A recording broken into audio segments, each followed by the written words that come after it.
और अब आज के दिन की सबसे विशेष बात, आज कार्तिक कृष्ण पक्ष की प्रतिपदा तिथि और गुरुवार का दिन है। प्रतिपदा तिथि आज रात 10:15 तक रहेगी। आज से कार्तिक का महीना शुरू हो रहा है। कार्तिक का महीना आज से शुरू होकर 19 नवंबर तक रहेगा। कार्तिक के साथ ही कार्तिक महीने के यम नियम आदि भी आज से शुरू हो गए हैं। अन्य महीनों की तुलना में कार्तिक का अपना एक अलग महत्व है। जिस प्रकार सावन में भगवान शिव की पूजा का बड़ा ही महत्व होता है, ठीक उसी प्रकार कार्तिक मास में भगवान विष्णु की पूजा का विशेष महत्व है। कार्तिक मास में विष्णु भगवान की पूजा से जीवन में सुख सौभाग्य की बढ़ोतरी होती है। इस महीने के दौरान विष्णु पूजा करने से दीर्घायु प्राप्त होती है और अचानक आने वाले संकट समाप्त होते हैं। बता दूं कि चातुर्मास के 4 महीनों में से कार्तिक आखिरी महीना है। इसके अलावा कार्तिक का महीना स्नान और दान पुण्य के लिए विशेष महत्व रखता है। इस महीने में पूजा पाठ और स्नान दान करने से अक्षय फलों की प्राप्ति होती है। शास्त्रों के अनुसार कार्तिक मास में घर से बाहर किसी पवित्र नदी में स्नान, गायत्री जप एवं दिन में केवल एक बार भोजन करने से व्यक्ति को शुभ फल प्राप्त होते हैं और उसकी तरक्की होती है। बता दूं कि कार्तिक मास के दौरान प्रयाग नदी में स्नान और दर्शन विशेष लाभकारी है, लेकिन अगर आप वहां स्नान करने में असमर्थ हैं तो घर पर ही नहाने के पानी में गंगा जल डालकर उन नदियों का भाव अपने मन में रखकर स्नान कीजिए। कार्तिक मास में सुबह स्नान के बाद सूर्यदेव को जल अवश्य अर्पित करना चाहिए। अग्नि पुराण के हवाले से बताया गया है कि कार्तिक में देवों, पितरों और मनुष्यों को घी और मधु से युक्त भोजन देने, हरि पूजन करने और दीप जलाने से व्यक्ति के करियर को 4 चांद लगते हैं और वो लगातार तरक्की करता है। अगर संभव हो तो प्रयाग में पितरों को तिल युक्त जल देने से उन्हें स्वर्ग की प्राप्ति होती है। तो ये थी चर्चा कार्तिक महीने की। और अब बात करते हैं कार्तिक मास में तुलसी के महत्व की। कार्तिक मास में तुलसी पत्र से श्री विष्णु की पूजा करने से भगवान विष्णु बहुत प्रसन्न होते हैं। पूरे कार्तिक में शाम के समय तुलसी के पौधे में घी का दीपक जरूर जलाना चाहिए। इससे घर की सुख समृद्धि बनी रहती है।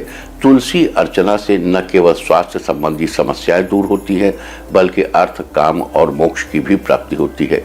इसके अलावा कार्तिक में सुबह उठकर तुलसी दल का सेवन भी बड़ा ही लाभकारी होता है। इससे हमारा इम्यून सिस्टम अच्छा होता है, लिहाजा हमारा स्वास्थ्य अच्छा बना रहता है। लेकिन ध्यान रहे कि तुलसी की पत्ती को चबाया नहीं जाता, उसे पानी के साथ निगलना चाहिए, क्योंकि तुलसी की पत्ती में पारा होता है और इसे चबाने से दांत खराब हो जाते हैं। इसके अलावा कार्तिक मास में दाल का सेवन वर्जित माना गया है। इस दौरान दाल खाना अवॉइड करना चाहिए, क्योंकि इस महीने में प्रोटीन डाइट लेने से स्वास्थ्य पर अनुकूल प्रभाव नहीं पड़ता। यहाँ 2 चीजें बता दूं। तुलसी के नीचे दीपक क्यों जलाते हैं? तुलसी के नीचे दीपक इसलिए जलाते हैं कि आप जानते हैं कि गर्मी पाके पारा ऊपर जाता है, तो तुलसी में जो पारा है वो मूव करेगा, और जितना पारा मूव करेगा तुलसी का पौधा उतना ही अच्छा हो जाएगा, क्योंकि जो हिस्सा जितना ज़्यादा काम करता है वो उतना ही मजबूत हो जाता है। यानी तुलसी दल बहुत स्वस्थ हो जाएगा। इसलिए तुलसी के पेड़ के नीचे अग्नि प्रज्वलन करते हैं, यानी कि दीपक जलाते हैं शाम को। सुबह उठकर तुलसी दल हम भक्षे तुलसी दल भक्षण करना चाहिए, यानी पानी से निगल लेना चाहिए। न चर भय, चबाना नहीं चाहिए, क्योंकि पारा दांतों को खराब कर देता है। ये जो ऋतु संधि है, इस समय हमारा इम्यून सिस्टम डाउन होता है। इसलिए इम्यून सिस्टम को बेटर बनाने के लिए हम तुलसी के पौधे की पूजा करते हैं, यानी नीचे शाम को दीपक जलाते हैं ताकि उसके अंदर का पारा खूब मूव करे। जितना ज़्यादा पारा मूव करेगा उतना ही वो पौधा मजबूत हो जाएगा। और फिर सुबह सुबह तुलसी दल का हम सेवन करते हैं। ये हमारे स्वास्थ्य की दृष्टि से बेहद आवश्यक है। और जो दाल का मामला, देखो हमारे यहाँ नॉर्दर्न इंडिया में हाई प्रोटीन डाइट, मतलब अब अति सर्वत्र वर्जित। हम साल भर तो दाल खाते ही हैं, दाल में बड़ी हाई प्रोटीन होती है। और ये वो महीना है जिस समय हमें प्रोटीन डाइट को लो कर देना चाहिए। आयुर्वेद की दृष्टि से हर महीने, हर समय, हर डाइट नहीं। यहाँ तो अब एक फैशन बन गया है कि प्रोटीन शेक, प्रोटीन ये। अरे भाई, कब शरीर को आवश्यकता है ये तो देखो ना। Don't go for fashion, go for the factual situation. वास्तविकता यह है कि कार्तिक के महीने में हमें एडिशनल प्रोटीन लेने से या अतिरिक्त प्रोटीन लेने से या हाई प्रोटीन लेने से हमारे शरीर में आर्थराइटिस की संभावनाएं क्रिएट होती हैं। इसलिए दाल मना की गई है 1 महीने। आप दाल मत खाइए। द्विदलम न सेव्यते, द्विदल का मतलब जिनमें 2 दालें होती हो उसका सेवन नहीं करना चाहिए। जिसमें 2 दालें होती उसका, जिसमें 1 दाल हो उसकी बात नहीं हो रही है। और द्विदलम में हाई प्रोटीन होता है। दाल जो है वो बहुत ही हाई कैटेगरी का प्रोटीन उसमें होता है। तो ये थी कार्तिक के दौरान किए जाने वाले कृत्यों की चर्चा। और अब बात करते हैं कार्तिक महीने के दौरान किए जाने वाले विशेष उपायों की चर्चा। देखो, अभी हमने आपसे एक बार दही खाने के लिए मना किया था, है ना, दूध मना किया था। दूध लैक्टिक बैसिलस जो दूध हमारे उसमें जो जाता है, और रेनिन के अनुपस्थिति में दूध इस महीने में सबसे ज्यादा नुकसान करता है। हमने उस महीने चर्चा किया आपसे। हमको प्रोबायोटिक है दही, दही में लैक्टिक बैसिलस पाया जाता है, लेकिन अति सर्वत्र वर्जयेत, इस महीने में लैक्टिक बैसिलस ऑटोमेटिकली बहुत ज्यादा क्रिएट होता है। और ये पृथ्वी के सापेक्ष सूर्य या सूर्य के सापेक्ष पृथ्वी की गति के कारण ऐसा डेवलपमेंट होता है कि सूर्य ऐसी स्थिति में है, सूर्य से पृथ्वी इतनी दूरी पर है, इस समय हमारा शरीर ज्यादा प्रोबायोटिक क्रिएट कर रहा है, ऑटोमेटिक ज्यादा बना रहा है। फिर ऊपर से खाने से एडिशनल हो जाता है। और मतलब अति का भला न बरसना, अति की भली न धूप, अति का भला न बोलना, अति की भली न चुप। अति का कुछ भी अच्छा नहीं होता, इसलिए मना किया। दही 1 महीने दूध नहीं लेना, 1 महीने दही नहीं लेना, 1 महीने साग पत्ते नहीं लेने हैं। साग पत्ते जिस समय पत्तों में ज्यादातर कीड़े लगे होते हैं उनकी मनाही है। लेकिन इस समय द्विदल त्याग करना चाहिए। जो हाई प्रोटीन डाइट है उसको त्याग करना चाहिए। ये हमारा जो सिस्टम है ये पूरा आयुर्वेद यानी कि स्वास्थ्य से रिलेटेड है, हमारे शरीर से रिलेटेड है। चलिए अब बात करते हैं आज पढ़ने वाले योग और नक्षत्र की चर्चा। आज रात 9:01 तक वज्र योग रहेगा।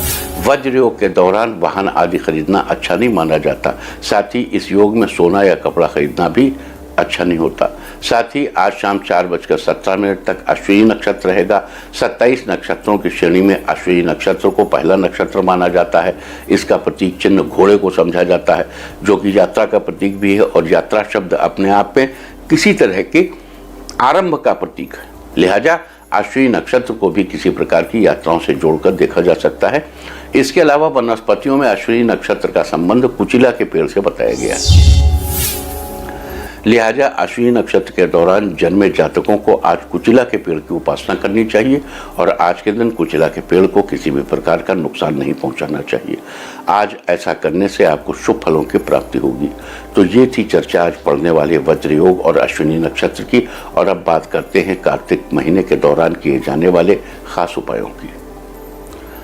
अपने में बेहतरी सुनिश्चित करने के लिए या अपने बिजनेस में बढ़ोतरी करने के लिए कार्तिक महीने के दौरान आप किसी मंदिर या धर्म स्थल पर घी का दान करें। इस दौरान ऐसा करने से आपका करियर बेहतर होगा और आपके बिजनेस में बढ़ोतरी होगी। अगर आप अपने जीवन में अपनी और अपने बच्चों की तरक्की सुनिश्चित करना चाहते हैं तो पूरे कार्तिक महीने के दौरान विष्णु मंदिर जाएं और शुद्ध घी का दीपक जलाएं। साथ ही भगवान विष्णु के इस मंत्र का 11 बार जाप करें। मंत्रों यथा मंत्र इस तरह है, ओम नमो भगवते नारायणाय। कार्तिक महीने के दौरान ऐसा करने से जीवन में आपकी और आपके बच्चों की तरक्की सुनिश्चित होगी। अगर आप अपने मनपसंद वर या वधू से विवाह करना चाहते हैं तो कार्तिक के महीने सुबह स्नान के बाद तुलसी के पौधे में जल चढ़ाएं और दोनों हाथ जोड़कर आशीर्वाद लें। साथ ही विष्णु भगवान को पीले पुष्प अर्पित करें। इस दौरान ऐसा करने से आपके मनपसंद वर या वधू के विवाह में आ रही सारी अड़चनें समाप्त हो जाएंगी। अगर आप अपने दाम्पत्य जीवन को सुखों से भर देना चाहते हैं तो कार्तिक महीने के दौरान तुलसी जी के पौधे के चारों ओर 4 केले के पत्तों से सुंदर मंडप बनाएं। तुलसी जी को लाल चुन्नी चढ़ाएं। साथ ही सुहाग का सामान जैसे चूड़ी, बिंदी, आलता, सिंदूर, बिछिया आदि ये सब चढ़ाइए।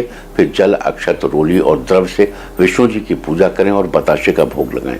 साथ ही घी का दीपक जलाएं। कार्तिक महीने के दौरान ऐसा करने से आपके दाम्पत्य जीवन में सुख ही सुख रहेगा। अगर आप जीवन के हर क्षेत्र में विजय हासिल करना चाहते हैं तो अगले 30 दिनों तक सुबह स्नान आदि के बाद भगवान विष्णु जी को चंदन का तिलक लगाएं। साथ ही ताजे पीले फूल भी चढ़ाएं। इस दौरान ऐसा करने से आप हर क्षेत्र में विजय पाएंगे। अगर आप अपना स्वास्थ्य बेहतर बनाए रखना चाहते हैं तो कार्तिक महीने के दौरान सुबह स्नान आदि से निवृत्त होकर साफ कपड़े पहनकर तुलसी के पौधे के नीचे घी का दीपक जलाएं और ओम नमो भगवते नारायणाय बोलते हुए 5 बार तुलसी के पौधे को प्रणाम करें।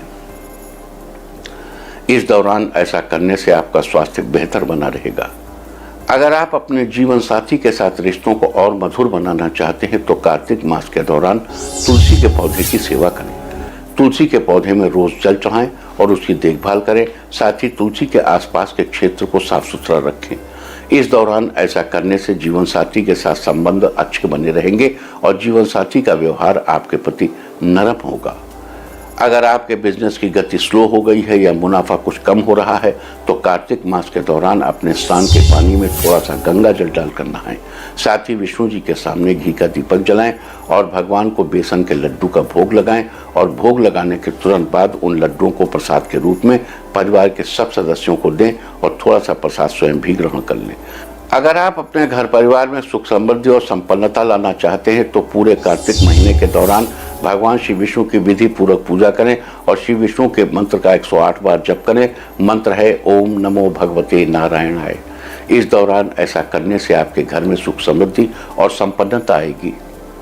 अगर आप अपनी आर्थिक स्थिति मजबूत करना चाहते हैं तो अगले 30 दिनों तक रोज सुबह स्नान से निवृत्त होकर तुलसी के पौधे के साथ ही केले के पौधे में भी जल चढ़ाएं। साथ ही हल्दी से तुलसी के पौधे के तने पर हल्दी का लेप लगाएं। इस दौरान ऐसा करने से आपकी आर्थिक स्थिति मजबूत होगी। अगर आपका इम्यून सिस्टम वीक है तो अगले 30 दिनों तक सुबह के समय स्नान आदि के बाद तुलसी के पौधे को प्रणाम करें और तुलसी की पत्तियों का सेवन करें। ध्यान रहे कि तुलसी के पत्ते को चबाना नहीं चाहिए, उसे केवल पानी के साथ निगल लेना चाहिए। इस दौरान ये उपाय करने से आपका इम्यून सिस्टम निश्चित ही बेहतर होगा। अगर आपकी शादी में कुछ परेशानी आ रही है तो 5 गोमती चक्र और 1 गांठ हल्दी लेकर घर के मंदिर में स्थापित करें और पूरे कार्तिक मास के दौरान रोज उनकी धूप दीप पुष्प आदि से पूजा करें।